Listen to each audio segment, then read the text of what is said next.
Hey, I want to share a little secret with you.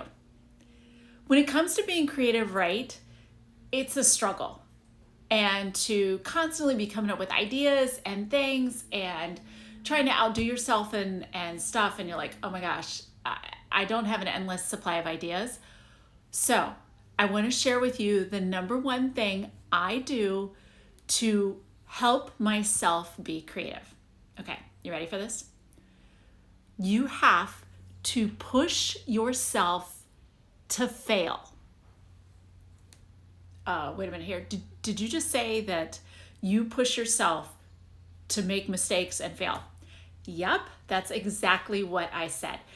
By pushing myself to fail, I am constantly making myself test the outer limits of what I think my abilities are. Okay, so right, like, have you ever heard the expression, when you hear hoofbeats, think of horses?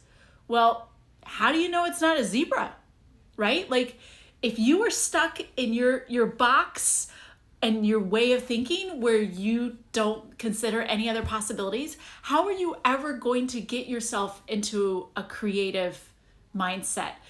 Something where you're constantly like thinking, what if? Well, why not?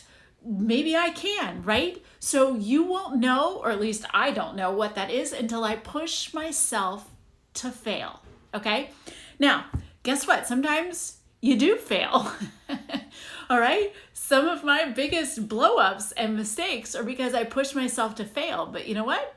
Some of my greatest successes and techniques and things that I have learned and expanded myself with are because I pushed myself to fail. Okay?